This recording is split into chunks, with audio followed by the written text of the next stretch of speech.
m'appelle Christophe Attelet et je dirige la société Innovaction qui accompagne les clients dans leurs problématiques stratégiques de communication. Alexa Intelligence a été pertinent pour trouver des idées, des insights à l'intérieur de tout le bruit en fait, que les marques font au quotidien pour préparer des contenus qui sont pertinents dans la relation que la marque va avoir avec ses clients, pour identifier des problématiques qu'on va devoir gérer, comme par exemple des prises de position ou des problèmes qui sont liés à un produit et qui vont faire qu'on peut anticiper les réactions et mettre en place beaucoup plus rapidement des réactions de la part de la marque. Trouver des sujets d'intérêt et puis aussi vraiment se mettre en mode veille et en mode compréhension des conversations que les clients ont autour de la marque. Parce que les meilleurs moyens d'expression aujourd'hui sont à travers les réseaux sociaux. Et donc, en les scrutant, en les regardant et en les connectant les uns aux autres,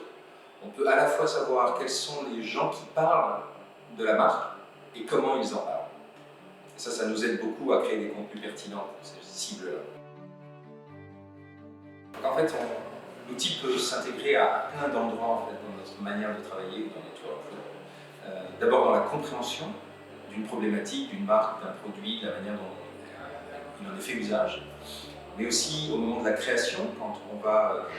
nourrir les créatifs avec des idées nouvelles, avec des manières d'utiliser ou d'aborder le sujet ou la problématique d'une marque, ou des idées connexes. Et puis aussi, après les campagnes, au moment où, alors pendant la campagne évidemment, on monitore ce qui se passe, mais après la campagne pour voir si l'impact qu'on a cherché a eu un effet réel et si les conversations s'en font l'écho. Alors ça nous a surtout permis d'ajuster la campagne en cours de campagne. Donc ça, assez fréquemment, quand on monitore ce qui se passe sur les réseaux sociaux, pendant la campagne, on est capable de voir si le message est bien compris ou pas, et plusieurs fois on a dû ajuster le message, ou en tout cas rajouter ou enlever quelque chose qui portait à confusion par exemple.